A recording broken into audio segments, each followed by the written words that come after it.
You are listening to TBR Radio Presents The Dixie Heritage Show, with your host, the Director of Dixie Heritage, Dr. Ed DeVries. Ladies and gentlemen, the President of the United States, Donald J. Trump.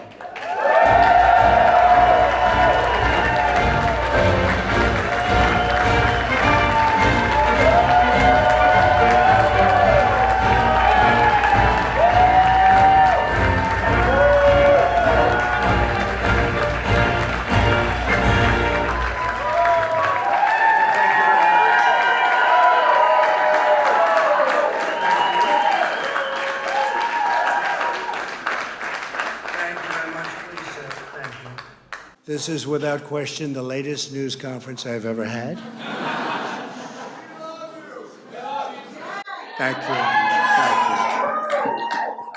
I appreciate it very much. And I want to thank the American people for their tremendous support. Millions and millions of people voted for us tonight. A very sad group of people is trying to disenfranchise that group of people, and we won't stand for it. I want to thank the First Lady, my entire family, and Vice President Pence, Mrs. Pence, for being with us all through this. And we were getting ready for a big celebration. We were winning everything, and all of a sudden it was just called off. The results tonight have been phenomenal, and we are getting ready. I mean, literally, we were just all set to get outside and just celebrate something that was so beautiful, so good. Such a vote, such a success. The citizens of this country have come out in record numbers. This is a record. There's never been anything like it. To support our incredible movement, we won states that we weren't expected to win. Florida, we didn't win it. We won it by a lot. We won the great state of Ohio. We won Texas. We won Texas by 700,000 votes, and they don't even include it in the tabulations. It's also clear that we have won Georgia. We're up by 2.5% or 117,000 votes with only 7% left. They're never going to catch us. They can't catch us. Likewise, we've clearly won North Carolina, or 77,000 votes with only approximately 5% left. They can't catch us. We also, if you look and you see, Arizona, we have a lot of life in that. And somebody declared that it was a victory for, and maybe it will be. I mean, that's possible. But certainly there were a lot of votes out there that we could get, because we're now just coming into what they call Trump territory. I don't know what you call it, but these were friendly Trump voters, and that could be overturned. The gentleman that called it, I watched tonight, he said, well, we think it's fairly unlikely that he could catch. Well, fairly unlikely. And we don't even need it. We don't need that. That was just a state that if we would have gotten it, it would have been nice, Arizona. But there's a possibility, maybe even a good possibility. In fact, since I saw that originally, it's been changed and the numbers have substantially come down just in a small amount of votes. So we want that obviously to stay in play. But most importantly, we're winning Pennsylvania by a tremendous amount of votes.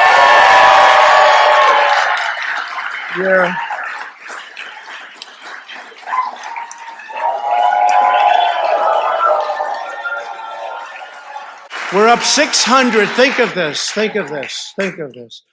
We're up 690,000 votes in Pennsylvania. 690,000. These aren't even close. It's not like, oh, it's close. With 64% of the vote in, it's going to be almost impossible to catch. And we're coming into good Pennsylvania areas where they happen to like your president. I mean, it's like very good. So we'll probably expand that. We're winning Michigan. I'll tell you, I looked at the numbers. I said, whoa. I said, wow, that's a lot. By almost 300,000 votes. And 65% of the vote is in. And we're winning Wisconsin. So we're winning. We don't need all of them. We need, because when you add Texas in, which wasn't added, I spoke with the really wonderful governor of Texas just a little while ago, and Greg Abbott, he said, congratulations. He called me to congratulate me on winning Texas. I mean, we won Texas. I don't think they finished quite the tabulation, but there's no way. And it was almost complete, but he congratulated me. Then he said, by the way, what's going on? I've never seen anything like this. Can I tell you what? Nobody has. So we won by 107,000 votes with 81% of the vote. That's Michigan. So when you take those three states in particular, and you take all of the others, I mean, we have so many, we had such a big night. You just take a look at all of these states that we've won tonight. And then you take a look at the kind of margins that we've won them by. And all of a sudden, it's not like we're up 12 votes and we have 60% left. We won states, and all of a sudden, I said, what happened to the election? It's off. And we have all these announcers saying, what happened? And then they said, oh, because you know what happened? They knew they couldn't win. So they said, let's go to court. And did I predict this, Newt? Did I say this? I've been saying this from the day I heard they were going to send out tens of millions of ballots. I said exactly, because either they were going to win, or if they didn't win, they'll take us to court. So Florida was a tremendous victory, 377,000. Texas, as we said. Ohio, think of this. Ohio, a tremendous state, a big state. I love Ohio. We won by 8.1%, 461,000. Think of it. Almost 500,000 votes. North Carolina, big victory with North Carolina. And so we won there. We lead by 76,000 votes with almost nothing left. And all of a sudden, everything just stopped. This is a fraud on the American public. This is an embarrassment to our country. We were getting ready to win this election. Frankly, we did win this election. We did win this election. So our goal now is to ensure the integrity for the good of this nation. This is a very big moment. This is a major fraud in our nation. We want the law to be used in a proper manner. So we'll be going to the U.S. Supreme Court. We want all voting to stop. We don't want them to find any ballots at 4 o'clock in the morning and add them to the list, okay? It's a very sad moment. To me, this is a very sad moment, and we will win this, and as far as I'm concerned, we already have won it. And those were the president's comments that he gave at about 2:20 a.m. on Wednesday morning, Eastern Standard Time. I was able to watch them. I was watching CNN's election coverage at the time that the president came to the podium. And I will give credit to CNN because they played the president's comments. They showed the president's speech unedited, uninterrupted. That cannot be said for other networks. For example, NBC, MSNBC, and a couple of other networks. I have read news reports where their commentators, just moments into the president's comments, basically cut him off and already started rebuking and doing commentary and so forth, so that their viewers could not even hear the president's speech in its entirety, or really hear much of it at all. All they heard was the bantering from the commentators. And now, Jake Tapper of CNN, he came out with a very nasty reply to what you just heard, but he didn't interrupt it. He held his comments until after the president was done, and then, of course, he launched into his monologue. But I will give credit to CNN that they showed this in its entirety. But the reason we played it on today's broadcast is because I'm guessing that a lot of our listeners never got to hear this. Because, as I said, the president gave these comments at about 2:20 a.m. Eastern Standard Time. So you were probably already in bed, or maybe you were up, but you were watching ABC or NBC or MSNBC, or you were watching one of these other, news channels, and they were interrupting the president. You didn't get to hear it in full. Maybe you went to YouTube, and if you went to YouTube to try to find this speech, you probably didn't find it, or if you did, you found one of two things. For example, there was a television station in Houston, Texas, KHOU. They put up the speech in its entirety, but guess what? The audio was so quiet that you could not hear it. No matter how loud you tried to boost it, you just couldn't hear it. And then C-SPAN also put it up in its entirety, but again, they used video from a microphone that was in the back of the room. You could not hear the president over the crowd that was between him and their microphone. And none of the major networks, CNN, NBC, not even Fox News, put this up on YouTube or on the internet for people to be able to listen to this after the fact. And so what little bit you'll see up there online, if you type in, for example, Donald Trump's election night speech, you type that into YouTube, or you type in Donald Trump's victory speech, or you type in Donald Trump's speech today, which I had typed in Wednesday, and the only things that came up were either those two that I had mentioned, that the audio was so horrendous you couldn't even hear it, or else they were a major news outlet's presentation, but you couldn't hear the president. He was what you were seeing on the screen, but what you were hearing were their commentators bashing the president. And so we just felt that it was appropriate for you to be able to hear the comments that our president made on the night of the election, because the mainstream media in this country has decided that you should not hear that speech. Now, one of the things that is noteworthy is the criticism that the president has taken for this speech. And primarily they're saying, the president doesn't want to count the votes. The president is trying to suspend the vote counting while he's still ahead. That's not what was happening at all. Actually, what the president was trying to do was he was trying to prevent what has already happened. And that was just moments after the president gave this speech, there was a massive vote dump in Michigan. And by a vote dump, what I mean is that a box just magically appears out of nowhere. And in this case, the box just happened to contain 138,000 ballots. And guess what, folks? All 138,000 ballots were for Joe Biden. Not a single one was for Donald Trump. And so what are the odds that a precinct would just happen to magically discover a box in the middle of the night that was overlooked in all of the previous whatevers, and that every single person from that precinct would have voted for Joe Biden, that not a single person in that precinct would have voted for Donald Trump? That is statistically impossible, and yet that's what happened. Not to mention the fact that there were 4 counties in Wisconsin that did the same thing just hours after the president gave the speech. And so what the president was saying was that basically by stopping the vote count, he wasn't saying stop counting the votes that were cast on Election Day.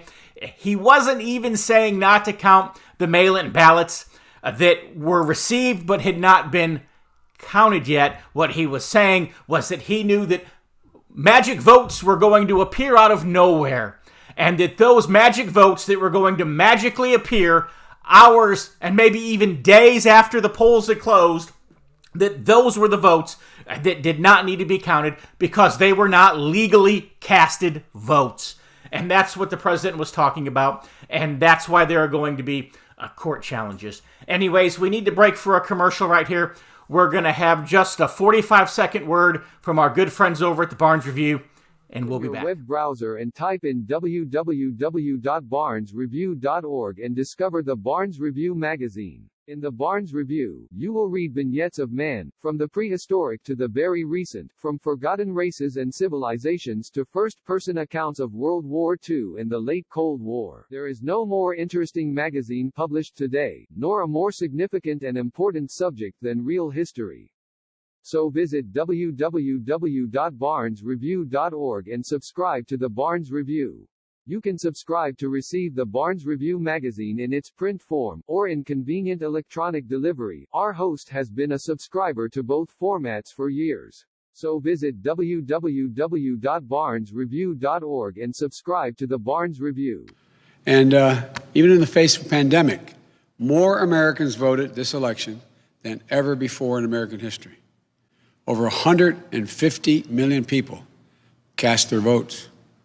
And those were Joe Biden's comments that were given in the mid-afternoon hours on Wednesday, the day after the election.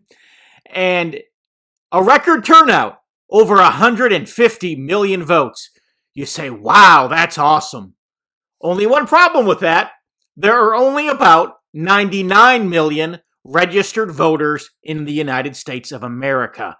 That means that between 1/3 and 1/2 of all of the votes that were cast in Tuesday's election were fraudulent, they were fake, they were illegal, they were either outright manufactured votes, scam votes, fake votes, fraudulent votes, counterfeit votes that were stuffed in the ballot boxes during the mail-in period, or else they were cast by people who were not even registered to vote, or both. And that comes straight from the mouth of Joe Biden himself. Over 150 million people cast their votes. Over 150 million people cast their votes. Over 150 million people cast their votes. And on the heels of that admission of guilt, a word from our sponsor, the American Free Press. Extra, read all about it. If you're like me, and I'll bet you are, you like to be on the cutting edge of honest news and accurate information. 26 times a year, the American Free Press newspaper can be delivered to your door, packed with the kind of uncensored news that I know you're going to appreciate. If you're ever dissatisfied with your subscription to the American Free Press, their guarantee is that you just drop them an email and they will gladly refund the unused portion of your subscription. So what are you waiting for? Visit www.americanfreepress.net. Once again, www.americanfreepress.net. And find out about the American Free Press. Do it today. Extra, read all about it. Project Veritas released a groundbreaking undercover report Wednesday night where a Michigan United States postal worker claims that superiors instructed employees to backdate mail-in ballots coming in after November 3rd.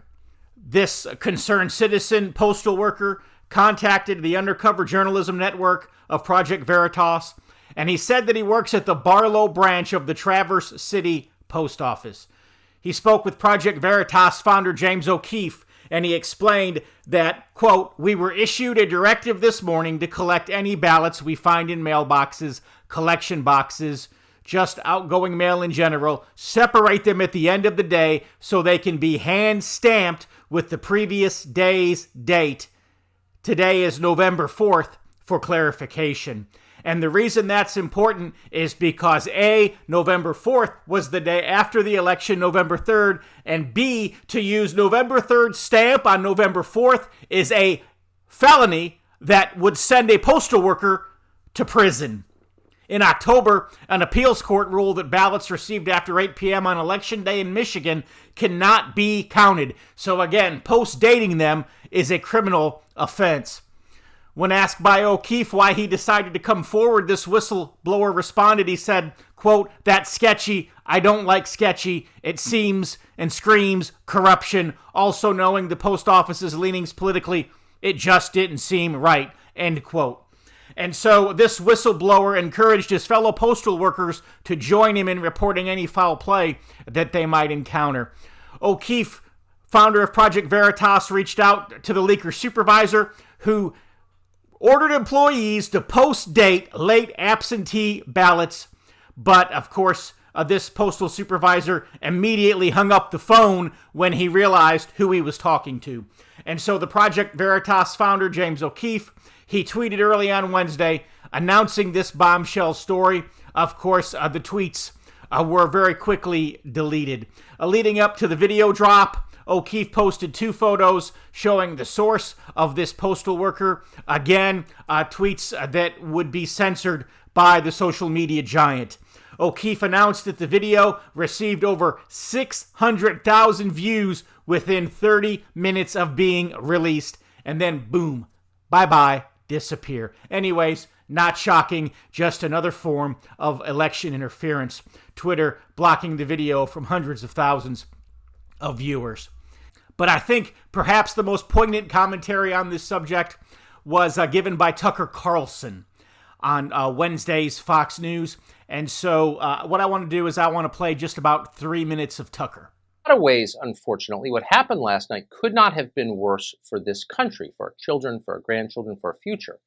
The outcome of our presidential election was seized from the hands of voters, where, of course, it rightly belongs, and now resides in the control of lawyers and courts and highly partisan, clearly corrupt big city bureaucrats.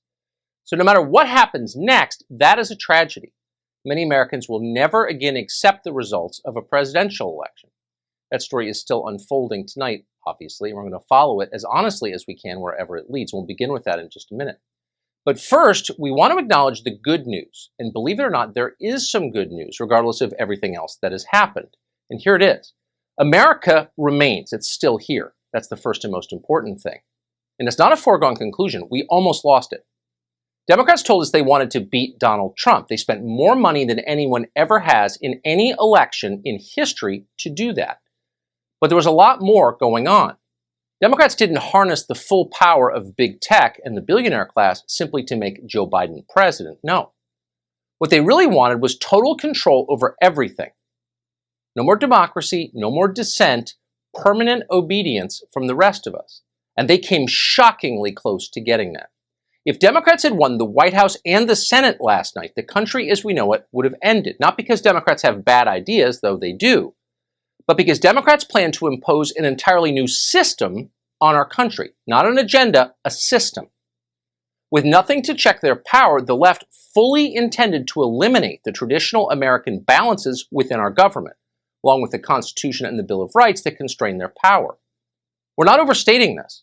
Joe Biden's party planned to turn our highest court into a partisan political weapon. They admitted that. They wrote magazine articles about how they planned to do it. Then they planned to pack the Congress of the United States, the legislative branch, by adding new states to our union, purely for the Senate seats. We're not speculating there either. They admitted that too. Then they planned to pack the electorate itself, the ultimate corruption in a democracy. 20 million foreign nationals added to our voter rolls overnight. That was their agenda. How would any of that improve the United States of America? Well, they never claimed that it would. Making this country better was never the point. The point was to create a permanent Democratic majority, a one-party state with complete control over the population. Never in our history has any mainstream political party proposed an agenda more radical than this. They didn't talk about it much. There's a reason for that, of course. They didn't want to scare you. But it was entirely real. And last night, it came very close to happening. We should all be deeply grateful that it didn't. We're telling you this because we want to be clear about the stakes involved. This isn't a matter of opinions and a difference between those opinions. This isn't about policy. It's about the system that all of us live under, that governs this country. That's what's at stake. So keep that in mind as we move forward. Hello, I'm Tom Strain, Lieutenant Commander-in-Chief of the Sons of Confederate Veterans. The Confederate flag, Confederate symbols, and the reputation of our Confederate ancestors has come under attack. The Sons of Confederate Veterans is actively fending off our detractors, but there is only so much that we can do. We need your help. Contact your local, state, and national elected politicians and tell them that you will not tolerate these attacks on our heritage. You can also visit scv.org, download an application to join us in our fight to preserve our Southern heritage. Visit scv.org today. If you don't have a Confederate ancestor and you are tired of American history disappearing, you can assist us by becoming a friend of the SCV. Please visit scvheritagedefense.org and and make a donation to the Heritage Defense Fund. We hope that you will join us in the fight to defend the Confederate soldiers' good name.